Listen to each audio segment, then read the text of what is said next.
आप सबका अमरीन पाठशाला में स्वागत है।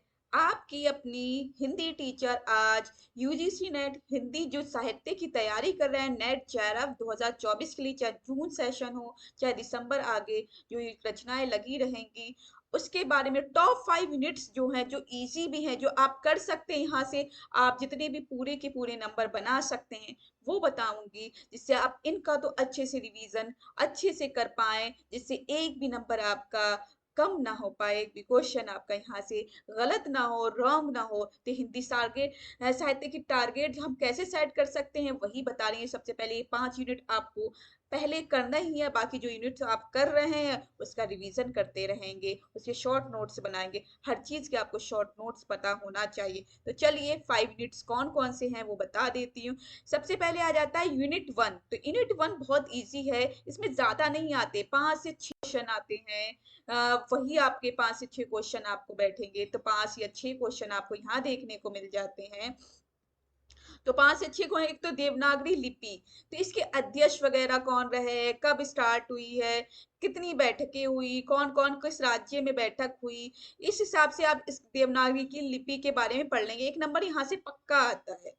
तो और भारतीय आर्य भाषा जैसी कौन कौन सी रही हैं इसमें, संस्कृत, पाली, प्राकृत, ये जो रही हैं भाषा, इनका क्रम लगाने को आ जाता है। अर्धमागधी, शौरसेनी, अपभ्रंश, ये इसके अंतर्गत कौन कौन सी भाषाएं आती हैं, फिर उपबोलियां, बोलियां जो हैं कौन कौन सी रहती हैं, ये सब आपको पता होना चाहिए। पूर्वी हिंदी के अंदर पश्चिमी हिंदी, राजस्थानी, ये सारी कौन कौन सी रहती हैं, तो ये आपको पता होना चाहिए। फिर उनके क्षेत्र कौन कौन से हैं, जैसे मारवाड़ी, मेवाती कौन से क्षेत्र में बोली जाती है, अवधी बघेली छत्तीसगढ़ी कौन से क्षेत्र में बोली जाती है, और ढूंढाड़ी कौन से क्षेत्र में बोली जाती है, ये सारी चीजें आपको पता होना चाहिए। एक आ जाती संवैधानिक स्थिति, जो भाषा की संवैधानिक स्थिति में है कि 341 से 351 अनुच्छेद जो आर्टिकल हैं आपके, उसमें क्या बात कही है, ये आर्टिकल जरूर पढ़िए आप, क्योंकि इसमें थोड़ा थोड़ा भी पढ़ लेंगे तो आपको पता चल जाएगा। ये बहुत इंपॉर्टेंट टॉपिक्स बता रही हूँ इसके अंदर, यूनिट 1 के अंदर। और शब्द विचार और वर्ण विचार, ये आपको पढ़ना है। शब्द विचार और वर्ण विचार की वीडियो मेरे चैनल पर उपलब्ध है, जो हिंदी व्याकरण वाली प्लेलिस्ट बनी हुई है वहां पर, नहीं तो मैं यहाँ पर इसका लिंक डाल दूंगी, जिससे आपको कहीं जाने की जरूरत नहीं होगी और ये लिंक आप देख सकते हैं। इसी में स्वनिम व्यवस्था, खड्डेर स्वनिम, खडेतर स्वनिम, ये सारी चीजें होती हैं वो देख सकते हैं। फिर राष्ट्रभाषा, राजभाषा के बारे में थोड़ा सा पढ़ लेंगे। हिंदी संचार माध्यम और कंप्यूटर विकास के साथ इसका कैसा योगदान रहा, ये थोड़ा सा पढ़े। ये टॉपिक बहुत इंपॉर्टेंट है जो बता रही हूँ। PYQ जितने भी आप लगा लेंगे इसके, दृष्टि पब्लिकेशन की एक बुक खरीद लीजिए, और एक आप लोग PYQ की एक बुक आती है, उसका नाम है यूथ कंपटीशन। हाँ, यूथ कंपटीशन वाली जो बुक है, NTA UGC net JRF solve paper वाली, वो आप ले लीजिए। इन दो से आपकी, जिन्होंने भी अभी नए बच्चे तैयारी कर रहे हैं, ये दो बुक्स आपके पास अवेलेबल होनी चाहिए, जिससे आप उससे रिवीजन के तौर पर कर सके। और जहां पर आपके शॉर्ट नोट्स बनाए उसी पे ही आप शॉर्ट नोट्स बना ले, या अपने एक रजिस्टर बना ले, जो वहां पर पॉइंट्स नहीं है और जो आपने पढ़ा है तो वो पॉइंट्स आप लिख पाए। तो इस साथ साथ आपके पॉइंट्स भी तैयार होते रहेंगे। दूसरा जो यूनिट आ जाता है आपका यूनिट 3। यूनिट 1 में 5 से 6 क्वेश्चन, यहाँ से ज्यादा पढ़ने की जरूरत नहीं, इतना पढ़ लेंगे आपका पूरे के पूरे नंबर यहाँ पर आप ले सकते हैं, एक भी नंबर यहाँ पर आपका छूटेगा नहीं। यूनिट 3 है भारतीय और पाश्चात्य आचार्य जो हैं, थिंकर्स जो हैं, इंडियन और वेस्टर्न जो हैं आचार्य रहे हैं, तो उसका क्रम अनुसार, शताब्दी के अनुसार, कौन सी शताब्दी में आया है, कौन सी चौथी में, छठी में, आठवीं में, नौवीं में, 10वीं में, 11वीं में, 17वीं में, 19वीं में, 20वीं में, जो भी अभी तक आए हैं क्रमानुसार उन्हें याद कर लीजिए। याद करने की ट्रिक ये डेली उन्हें याद करिए। पहले चार चार उसमें बना लीजिए, 20-25 होंगे तो चार चार उसमें बना लेंगे, पहले चार याद कर ली, फिर उसके नीचे के चार कौन सी सन मतलब शताब्दी में आए, यही पूछता है। और क्रमानुसार लगाने के लिए उनके नाम आ जाते हैं, कभी कभी शताब्दी नहीं दिया होता है, तो वो आपको पता होना चाहिए क्रमानुसार। और फिर इन्हीं के सिद्धांत कौन कौन से हैं, भारतीय पाश्चात्य के सिद्धांत क्या क्या दिए इन्होंने, इनकी पुस्तकें कौन कौन सी हैं। अगर पुस्तकें कभी कभी दे देते हैं कि पुस्तकों के क्रम अनुसार लगाइए, कभी कभी पुस्तकों के नाम दे देंगे और इन आचार्यों को, पुस्तकों के आचार्यों को क्रमानुसार लगाइए, तो कौन सा पहले आया है, ये आपको पता होना चाहिए। तो अभी इसी क्रमानुसार याद होगा, तो इनकी पुस्तकें याद हो गई, इनके नाम, तो आप खुद अपने आप इसके अकॉर्डिंग निकाल दे। सिद्धांत कौन कौन से पाश्चात्य ये पता होना चाहिए। काव्य हेतु कौन कौन से हैं, काव्य लक्षण कौन कौन से हैं, काव्य प्रयोजन किस किस ने क्या क्या नाम दिए हैं, और साधारणीकरण बहुत इंपॉर्टेंट चीज है। और सिर्फ पीवाईक्यू, ये थोड़ा सा आपको टफ लगेगा, लेकिन धीरे धीरे आप, अभी जो दिन है 50 दिन, धीरे धीरे थिंकर से आप याद करेंगे तो इसका रिवीजन होता रहेगा। डेली बेसिस पे इसका और रिवीजन करते रहें, चाहे आप 15 मिनट दें, 20 मिनट दें, इसको रिवीजन के लिए आप देना ही पड़ेगा। यूनिट 3 ऐसा नहीं है कि इसे याद एकदम हो जाएगा, इसे थोड़ा सा टाइम देना पड़ता है, थोड़ा सा याद करना पड़ता है। तो इसलिए आपको यूनिट 3 देना पड़ेगा, ये इंपॉर्टेंट है बहुत ज्यादा। बस इतना इसमें कर लेंगे तो आपका यहीं से बन जाएगा। तो इनकी इतनी चीजें कर लेंगे। और P+PY कुछ आचार्यों की क्या है, बहुत इंपॉर्टेंट परिभाषा है। अगर आपने बुक खरीदी होगी दृष्टि पब्लिकेशन की, या तो उसमें सारी चीजें आपको मिल जाएंगी। एक दृष्टि पब्लिकेशन की बुक जरूर परचेज करिए। यूनिट 7 बहुत है, इतनी बड़े बड़े जैसे उपन्यास नाटक कहानियां लगी हुई है, इसमें किस कहानियां ज्यादा बड़ी तो होती नहीं है। आप जैसे भी पढ़ना चाहें एक बार पढ़ जाइए, उसके शॉर्ट नोट बनाइए, फिर 2 बार कम से कम कहानियों को, 21 कहानियां 2 बार पढ़नी ही पढ़नी है आपको। एक बार पहले पढ़ लीजिए, क्योंकि एक बार पढ़ने में कुछ चीजें याद नहीं रहती, लेकिन कुछ चीजें जो मिस भी हो जाएंगी तो दूसरी बार पढ़ने से वो आपको याद हो जाएंगे। तो 21 कहानियों की प्लेलिस्ट पूरी मैंने देखो प्लेलिस्ट बनाई हुई है। आप मेरे चैनल, जो अमरीन पाठशाला चैनल है, इसी पे प्लेलिस्ट में जाएंगे तो वहां पर आप देख सकते हैं 21 कहानियों की प्लेलिस्ट जो है, मैं इसका भी लिंक आपको मैं अपने इसी वीडियो में डिस्क्रिप्शन में डाल दूंगी। यूनिट 1 21 कहानियों का हो जाएगा आपका। और ये वाला जो ऊपर मैंने बताया आपका शब्द विचार वर्ण विचार, ये आपको पढ़ना चाहिए। ये दोनों डाल दूंगी, किस कहानियों का डाल दूंगी। 2 बार पढ़नी है मेरी कहानियों को। आप स्पीड से देख जाइए, जैसे 1.5 1 जरूरी नहीं अपने आप पढ़े, ऐसे भी आप सुनेंगे तो उसमें जो जो इंपॉर्टेंट चीजें आती हैं, पात्र, जगह के नाम, कुछ संवाद रहते हैं, वो सारी चीजें जो इंपॉर्टेंट रहती हैं, आप पता ही है। शॉर्ट नोट्स बिल्कुल शॉर्ट में बनाना है, पूरे लेंथ नहीं लिखना है, एक पूरा वाक्य नहीं लिखना है। जैसे कोई जगह का नाम है, बस वही कि ये जगह का नाम आया है। पात्रों के नाम आपको पता होना चाहिए, किसका पति था, कौन सी पत्नी थी किसकी, किसका बेटा है, ऐसे भी याद होना चाहिए। या प्रेमी प्रेमिका से भी क्वेश्चन आ जाते हैं, वो ऐसे याद होना चाहिए, किसकी प्रेमी कौन सा है, किसका प्रेमी कौन सा है। क्रम वाइज ऐसे भी लगाने के लिए कभी कभी आ जाता है। और यही आपकी किस कहानियों की सन जो होती है, वर्ष, आप याद कर लीजिए, लिख लीजिए अभी एक रजिस्टर पे कि 21 कहानियां, पूरे नाम लिखेंगे क्रमानुसार, सबसे पहली कहानी कौन सी है, फिर दूसरे नंबर पे ऐसे कहानी। एक नंबर आपका यही बन जाता है, 21 कहानियों को क्रमानुसार लगा लेते हैं। और इनके जो 21 कहानी के राइटर हैं, लेखक जो है, इन्होंने कौन कौन सी और कहानियां भी लिखी हैं, वो जरूर देखिए। इतना करेंगे तो बहुत, क्योंकि थोड़ा पढ़े लेकिन पढ़े ऐसा जिससे आप नेट क्वालिफाइड कर पाए।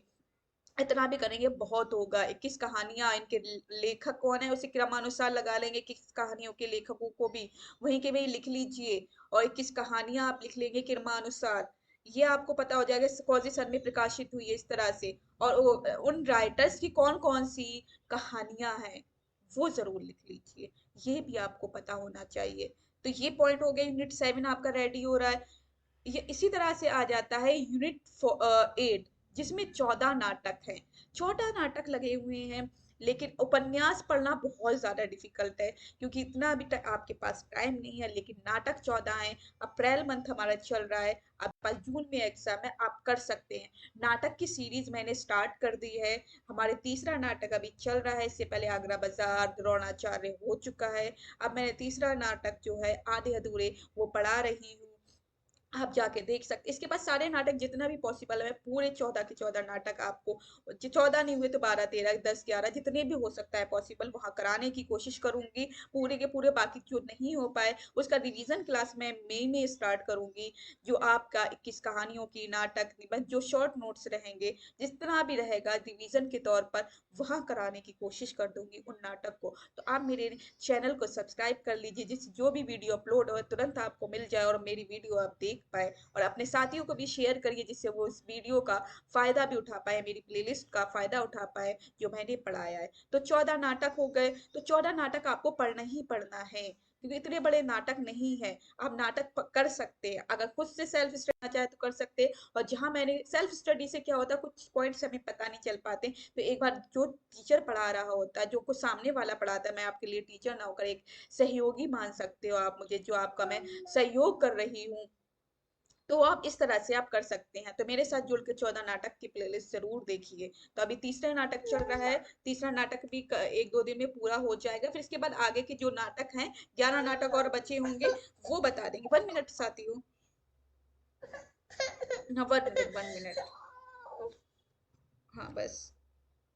सॉरी सहपा, सॉरी बच्चों, बस एक बात, जो आपके हमारे साथी हैं, हमारे मित्र हैं, जो तैयारी कर रहे हैं, तो बस 1 मिनट।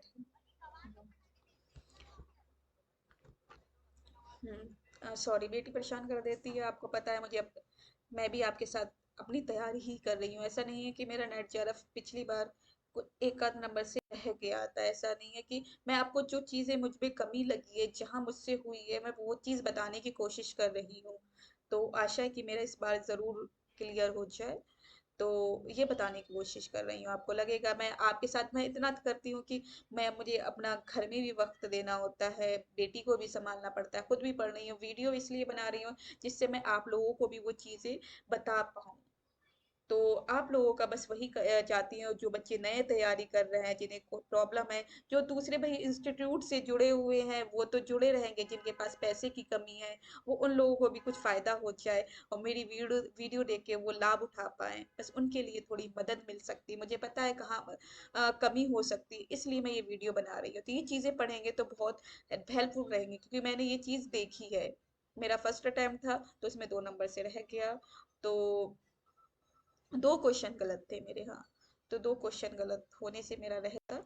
इस बार पूरी चांसेस है कि हो जाए, तो वही करते हैं। अब देखते कट ऑफ का क्या रहता है क्या नहीं, जो भी है तो वो डिपेंड करता है। अब आगे देखते हैं, वो बाद में बात करेंगे जब हमारा रिजल्ट और पेपर देंगे उस टाइम पे। तो 14 नाटक पढ़ना है जो इम्पोर्टेंट है, और 11 निबंध है हमारे। निबंध भी आप, ये बहुत इजी है, ज्यादा ज्यादा 200 150 पेज में कंप्लीट हो जाएंगे। उसे पूरा ना पढ़िए, मैंने जो बहुत ज्यादा इम्पोर्टेंट चीजें थी निबंध की, वो सब पूरी प्लेलिस्ट बना दी है। वहाँ सिर्फ 2 से 3 निबंध बचे होंगे जो अभी मैंने नहीं कराए, बाकी बहुत सारी इंपॉर्टेंट सभी चीजें मैंने वहां पर करवाई हैं। आप मेरी प्लेलिस्ट में देखिए, इसकी भी प्लेलिस्ट डाल दूंगी, आप अपने नोट्स वहां से रेडी कर सकते हैं। उसे पूरा पूरा निकली जो चीज वहां से इंपॉर्टेंट और उसमें बताई है मैंने, जो चीज अपनी मैंने नोट्स बनाए हुए थे, उससे जो मैंने आपको पढ़ाया है, वो बहुत इंपॉर्टेंट आपके लिए होंगे। उससे अलावा कुछ भी नहीं आएगा। अगर उतना भी कर लेंगे तो निबंध उतना आपके लिए बेनिफिट होगा, क्योंकि आपके पास नहीं। अगर आप खुद से पूरा चाहे पढ़ लीजिए और मेरी प्लेलिस्ट जरूर देखिए, इसमें बहुत बेनिफिट आपके लिए रहेगा। जो 11 के 11 निबंध है, उसके कुछ निबंध रह गए हैं अभी पढ़ाने के लिए, 2 से 3, वो मैं पढ़ा दूंगी सारे लास्ट तक। मगर जितने भी 8 9 पढ़ाए हैं, वहां जाके आप जरूर देखिए साथ साथ। तो इनके शॉर्ट नोट्स जरूर बनाना है। तो आपके 5 यूनिट हो गए, एक तो unit 1, unit 3, unit 7, unit 8, unit 9। तो ये आपके 5 यूनिट हो गए। यहाँ से 30 से 35 क्वेश्चन आपके बनते हैं, 30 32 कभी 35, इससे क्वेश्चन जाते हैं। अगर आपके अगर 35 क्वेश्चन में से 2 3 भी गलत होते हैं किसी वजह से, तो आपके 31 32 क्वेश्चन तो सही हो जाएंगे। नहीं तो 35 क्वेश्चन यहाँ से पढ़कर आप कर सकते हैं। नाटक के पात्र वगैरह हर एक चीज, मैंने जितने भी आपके इसमें अंक है नाटक के, वो पता होना चाहिए। क्रमानुसार अंकों के नाम पता होना चाहिए। कौन सा गाना आ रहा है, आजकल गीत पूछे जा रहा है, कहानियों में जो गीत है उन्हें भी जरूर आप उसकी पहली लाइन, क्योंकि याद तो होता नहीं, पहली लाइन जरूर लिख लीजिए, जिससे आपको पता जाए किसका कौन सा गीत है, किसने बोला है। और क्रमानुसार भी आजकल गीत आ रहे हैं। जो कविताएं हैं उसमें से उसकी पंक्तियां अनुसार लगाने। कविताएं बहुत बड़ा सेक्शन हो जाता है जहां पर आप ज्यादा नहीं पढ़ पाते, लेकिन कुछ इंपॉर्टेंट कविताएं हैं, वो जो एक वीडियो मैं उस पर बना दूंगी, कौन सी कविता है। एक तो ये वीडियो बना दूंगी, एक वीडियो बनाऊंगी कि सारे 10 के 10 यूनिट्स में से कौन सी रचनाएं जो लगी हुई हैं 5 to 10 में बहुत ज्यादा इंपॉर्टेंट्स हैं, वो कौन से आप फोकस करिए, चाहे नाटक उपन्यास जो भी हैं, उनमें से किस पे और ज्यादा फोकस करना है, क्योंकि इतना तो आपको पढ़ना ही है। बाकी और रिवीजन किस पे करना है, वो सारी चीजें भी मैं एक वीडियो में जरूर बता दूंगी, जिससे आप उनको अच्छे से कर पाए। उपन्यास आपके पास अगर टाइम नहीं है, नहीं पढ़ा है, तो दृष्टि पब्लिकेशन की बुक्स बुक्स होना चाहिए, जिससे आप वो रिवाइज कर पाए, क्योंकि एक गाइड के रूप में सहारा हो जाए हर किसी का कि वो कर पाए।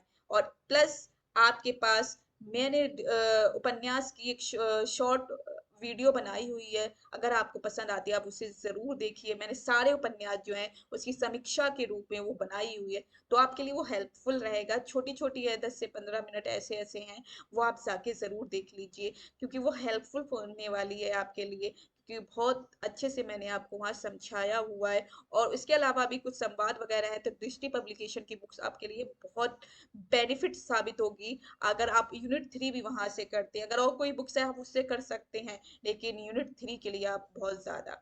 और यूनिट 2 तो साथ साथ आपको हिंदी साहित्य के इतिहास तो करना ही है, सारे बच्चे कर रहे होंगे। लास्ट टाइम चल रहा है, जिसने नोट्स बनाए होंगे तो उसे रिवाइज करेंगे। एक हमारा बुक आती है सरस्वती पांडे की, उसे जरूर परचेज करके रखिए। वो हर एक बच्चे के पास, हिंदी साहित्य के इतिहास के बच्चे के पास होनी चाहिए। वो एक गाइड के रूप में है।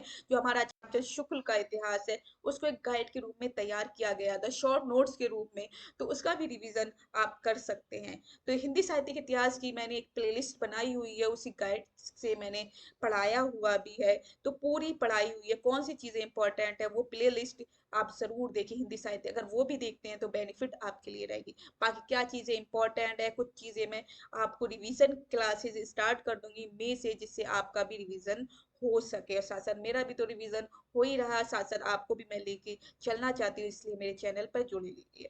सबसे इंपॉर्टेंट, शॉर्ट नोट्स बनाइए, पूरा नाम मत लिखिए, ट्रिक्स बनाइए, अपनी निमोनिक्स बनाइए। जैसे नाम है किसी का महेंद्र नाथ, नाटक है तो एम बना सकते हैं। आप अपने निमोनिक्स बना सकते हैं, जरूरी नहीं सब पे चलिए, आप अपनी बुद्धि का भी, क्योंकि आप साहित्य के छात्र हैं, तो आप अपनी बुद्धि का भी यूज करेंगे, तभी आप पीएचडी और नेट जेआरएफ असिस्टेंट प्रोफेसर कहलाएंगे। तो आशा है आपको ये वीडियो पसंद आया होगा। वीडियो को लाइक करेंगे, कमेंट जरूर करिए कि वीडियो आपको कैसा लगा। और हमारे चैनल से जुड़े रहिए, और वीडियो और सब्सक्राइब करिए और शेयर करिए ज़्यादा से ज़्यादा, जिससे और भी आपके साथियों को लाभदायक सिद्ध होगी उनके लिए। चलिए अगली वीडियो में मिलते हैं। जो हमारे नाटक चल रहा है उसको नाटक को लेकर चलेंगे, और भी वीडियो में चलते रहेंगे। तो बाय बाय, नेक्स्ट वीडियो में मिलेंगे। आप लोगों का दिन मंगलमय रहे, खुश रहें, जहाँ रहें आबाद रहें। Have a nice day. जय हिंद, जय भारत।